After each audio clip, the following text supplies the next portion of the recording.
So, hi everyone. I'm glad to be back on the stage for MCTTP. And this time, this talk is not over any red team, blue team, or any some offensive stuff. It's a completely different talk, which is on application security. And I don't think there's any talk on application security. So this is a tale I'm going to talk about where I did a pen test for my company, and the client was a Big Four for in USA, where they had this feature of basic PDF download option, and from there I was able to compromise their whole AWS account.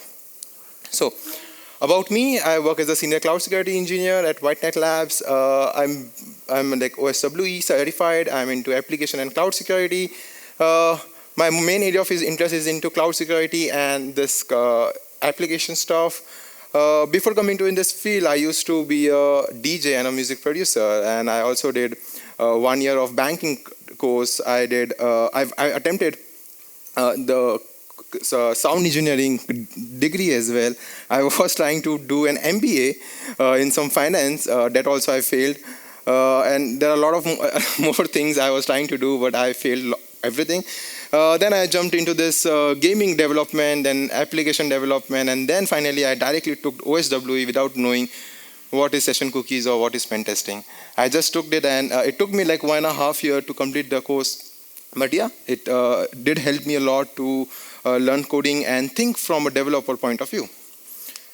So let's talk about the topic. So from just a PDF to oops. So in this, I will be showing you how some of the PDF download, where any applications having options to download any files like your receipts, your documentations, your some data which you want to download, and if the application is using PDF, how that can be exploited by just doing some tricks. So you have observed, right, a lot of applications have these features like downloading any receipts, invoice, any data, your profile, or some another related files depending on the application structure. You have this option where you can download just the PDF files. And those PDF files usually contain some of the inputs like your username, your addresses, your phone numbers, right? And it says that those specific values is something you can partially control the output of the PDF, right? But is there any harm? Like it's just some text, right? What you can do is maybe HTML injection. You can have your custom HTML form, right? So that could be a mindset of any pen tester, right? But well, that's not the case. It can go more beyond than just a basic HTML injection. First of all, we'll have to learn and understand how does PDF even gets downloaded, like how the data gets into PDF. So developers not just go and write their own custom code to create a PDF file. They use some of the frameworks, some certain known frameworks like VisiPrint, WKHTML, some MPDF. So all these generators of frameworks or libraries, whatever you can say, is being used to convert your HTML code into a PDF file. But this can come into risk if developers are misusing it, not properly being sanitizing the user inputs, or just blindly using any random frameworks. Well, certain frameworks does have their own way of mitigating some attacks. Maybe if you see about VisiPrint. So if you're trying to convert an HTML file to a PDF file, tags like script will not work, because in PDF file, why do you need a JavaScript, right? So, and there are another certain attributes and scripts which doesn't work depending on different frameworks. So all different frameworks have their own ways of mitigating those specific stuff. Well, developers sometimes might be doing right thing, but the problem is the framework might be vulnerable, right? So that's what we are going to see. So first we'll understand what is SSRF for those who don't know what is SSRF. So basically it's an attack where an attacker sends a request to the server, and that request contains a URL, and that URL is basically going to get executed from the server. So basically the server who has access to all the private networks, maybe your cloud metadata or some internet service, your server will work as your proxy server. So basically you as an attacker sends a legitimate request, but just change URL with some internal IP, and your server will just take that request, execute it, and get the response back to you. So that's an ideal SSRF, but in most of the cases, you don't get the response back. Like you can get the hit, but you don't really, get the output of that specific URL. So in those cases, you try to do out of band. You just try to see if you can get a hit or not. And in most of the cases, pen testers just run a Bug Collaborator. They just see if they're getting a hit or not, and that's it. They take a screenshot and they upload to the reporting. But things can go way beyond this if we spend more better time. So what's the benefit of having an SSRF? Well, you are bypassing the firewalls, all the restrictions, everything. Why? Because you're directly asking the server himself to do some malicious task for you. Well, sensitive stuffs can be exposed. SSRF doesn't work only for HTTP, it also works for different protocols like your file. So for example, if there's any, let's say config.php file is available in the default page, which is var.ww.html. So those can be exposed. You can try to see if there is any another files. Let's say if you want to get environment variables, so you can get the environment variables from the self-proc env and something like that. You can get that as well. So those things can be done, and you can access those data directly from your proxy server, which is actually your API server or your backend. So these are some of the tags which can be used while you are trying to attack in the PDF generators. For example, the first one is the IMG tag. So if you see SRC, so this is a place where you put the location of your the image. So if the image is like externally, you will get a hit on your server. For example, let's say if you input your Bug Collaborator, so you will definitely going to get a hit. But again, depends on the firewall restrictions from the server side. If the outbound port, the outbound connection is enabled or not. Then another one is the link href, which again helps you to get your internal files discovery. It can also allow you to get the internal files. Let's say any file is stored in your local machines, you can also grab those files as well.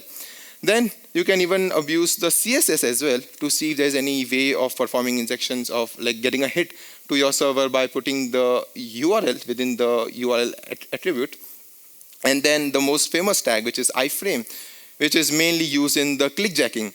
So which can also be used, the SRC attribute can also be used in the same place to see if you can get a hit or not. And by doing all these things, the main ideology is if the server is within the AWS, you can obviously run this 169.254, which is your metadata IP address, and that could ideally leak the AWS credentials. And some other internal services if it's enabled or not.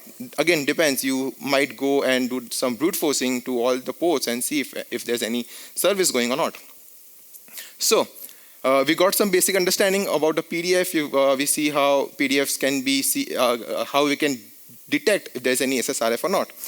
So from here, I will be taking you through the tale of how I actually identified the SSRF, how I did the attacks and compromised the whole AWS account. So the first thing was that I found a form which was basically giving me some employee data. Like I was able to export the employee data in a PDF file, and I found that there is an option where you can change the name of that employee. So I changed the name with the employee with some HTML tags and found that in PDF I was able to see the name tag. The name of text was in a big size and it's something unusual, and that confirms that HTML injection is there. But am I going to report that? No. I will go forward and see if I can get any hit from the server side or not, and see from where I'm getting the request. So I went ahead and tried some malicious tags like IMG script. So script tag didn't work. And then we have this iframe links, and by using all those tags, I found one tag which actually worked for me, and that gave me some results as well. So it's quite easy to confirm if there's any SSRF existence or not by just getting a hit on your server, right? So once I got the hit, what can you observe here? The best part is the user agent. Can you see the user agent name is VZPrint51? So basically it's telling us that I'm using a VisiPrint of version 51. So can there be any exploit on this version? Definitely yes. But for me, I didn't even had to Google this. Reason behind this is when I saw that, this meme came into my mind because I have seen this, and I have seen this 5 years ago. How? That's what I'm going to talk to you about. So this was a time when I was actually trying to learn application security. I gave my first attempt of OSWE and I got failed very bad. Like I just end my exam in just 12 hours without doing anything. So in that days, there was this guy, Namsek, who released a YouTube video on, where he showed us how he hacked Lyft application in US, where he found out that in the receipt, there is a vulnerable input where he can actually do some attacks and try to perform SSRF attacks and get data back to his server. So if you observe the user agent, it's 51, the same version which I had. And even in the left-hand side here, if you see, this is some HTML tags which was crashed, and that proved that there is some attack available. So it's a like great video, and you can see it's 5 years ago. So for me to understand how this attack worked, I didn't just read the write-up. I actually recreated this whole application, recreated the whole bug to get a mindset of the developer, like me as a developer. If I'm trying to build this, what would be my mindset? Like what would I be thinking as a developer? So that was my way of learning application security. So 5 years ago, I was building like a lot of different labs, making it publicly available for everyone. And you can see me, I'm quite younger. It's like 5 years ago. My face was also a bit thin. So this application, I built it myself, and during the time when there was no AI, I had to learn a lot of CSS as well. So in this lab, I recreated the exact same vulnerability by using the exact same library, which was VisiPrint 51. Now, because I know what it is and how I need to exploit it, so back to present. I know it's going to work, right? So I just copied the same payload, I pasted it here, and by using this link, as I told you, like link will allow you to even get the files from your local system as well. So by using this REL value attachment and have href value as proc self environment, so this allowed me to let the VisiPrint tell that, okay, I need this file in the PDF itself. Well, it went ahead and did it for me.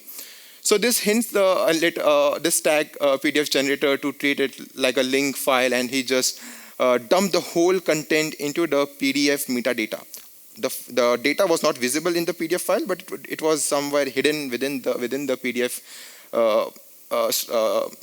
junk data.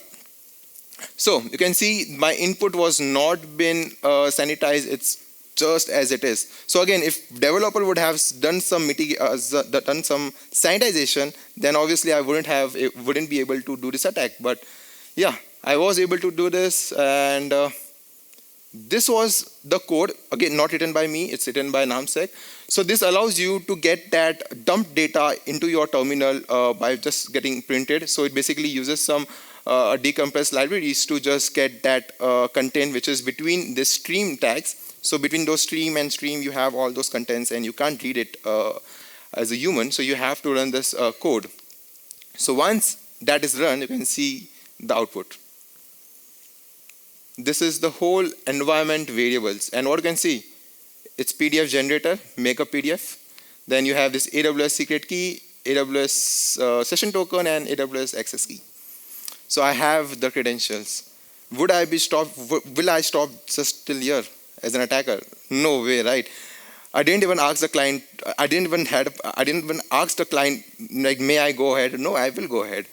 And because the people who don't know about the AWS, so AWS allows you to have a CLI option where you can just configure your file, a credential file, and you can just run AWS CLIs. So ideally, you just need a ID and a secret key. But sometimes you also have something called as session token, this one. So this session token is having any expiry, I think just 1 day or maybe some like few hours. So we create this file. Yeah, let us begin. So we create this file. So if you are using a Windows, so you create this file within your this directory by having this credentials file. The file content looks like this, where you have your key ID, access key, AWS session token, and yeah, for Linux it's just straightforward.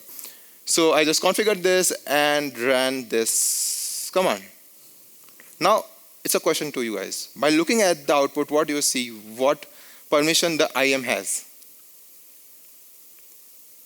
What permission does IAM would have? What do you think? By reading that red box. Permission, like it's not permission, but the name says Lambda S3 full access. That means, okay, this IAM has full access on Lambda or the S3, right? That's it. That means this user doesn't have permissions on IAM, right? Well, it's not like what you see. I was able to create a user. Why? Because that IAM that user saw is an administrator, was having an administrator access. The name itself says Lambda S3 full access, but it's an admin over the whole account. So I cannot just go ahead and use the same permission. So we went ahead and created a new account again by using that same creds. And you can see we had this login profile. So basically in AWS, you have an IAM created, but you cannot access the portal. For that, you have to create a login profile, from which you get the username and the password. And once you have that, we also attached an administrator access, the top permissions that you could have. And now since we have this, we logged in and we were stunned when we saw the billing. The billing was 90 grants for 22 or 21 days. So it would go around and like 100K. So it was a really big company. So if I would be a APT guy or some bad hacker, I could have done a lot of bad things, right? So it was a big impact, but this was not only the one way. There was another attack as well, similar methodology, but a different generators or frameworks was being using.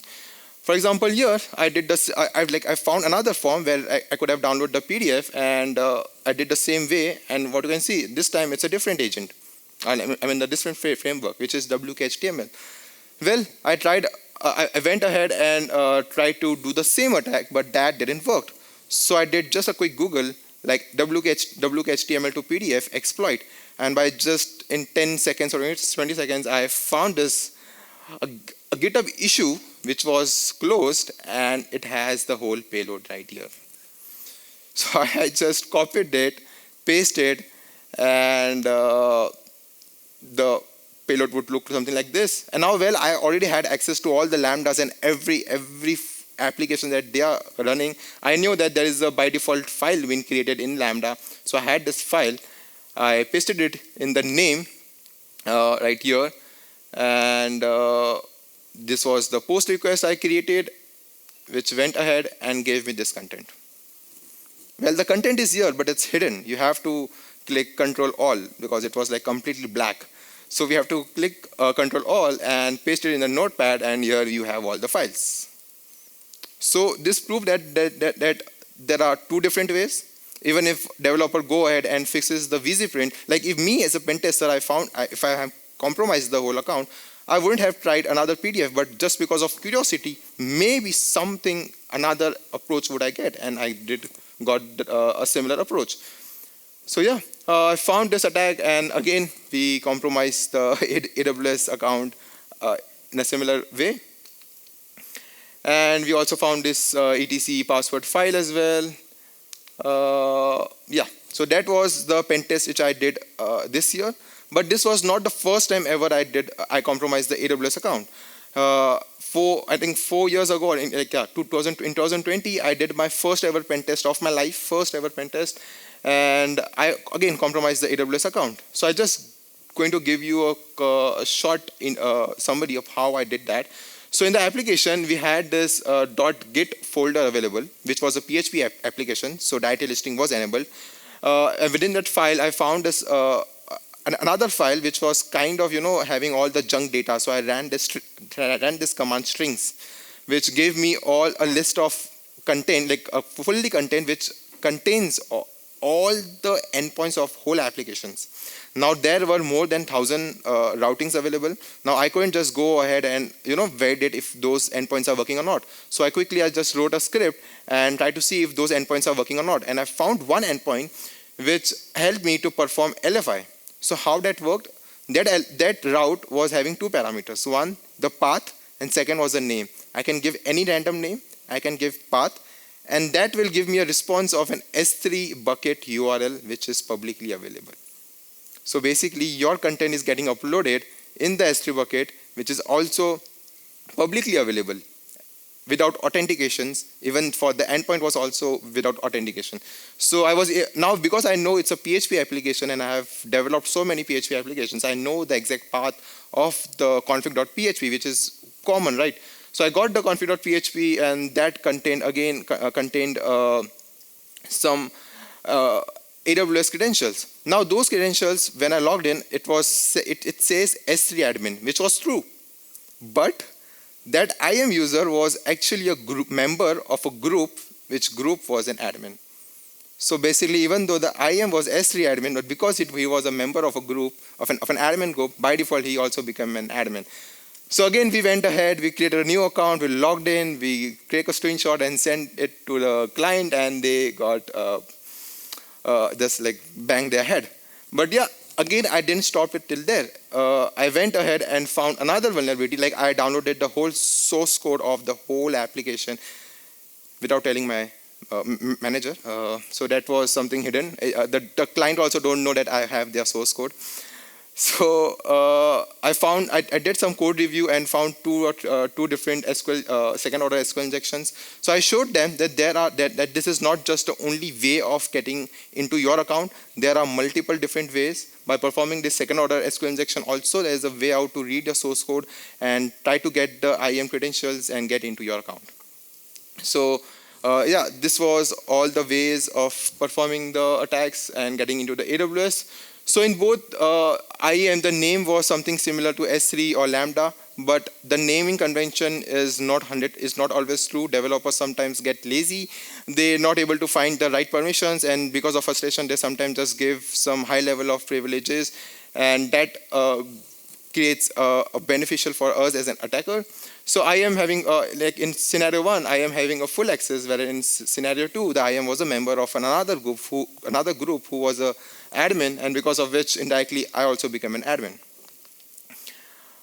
So how can we identify this? How can we identify this issue? So just make sure to have regular checks into your cloud environment, your AWS, your Azure, or GCP. Do all the CSI, CIS benchmark stuff. Do all the auditings. Do take care of the monitoring and logging stuff. And yeah, all those compliance things should be taken care of and should be taken seriously. It's not just words. Well, this was all about the session, but there's a quote I would like to say. Dave said, "Don't worry, it's just PDF rendering." I said, "Don't worry, I'm creating your infrastructure." So yeah, thank you.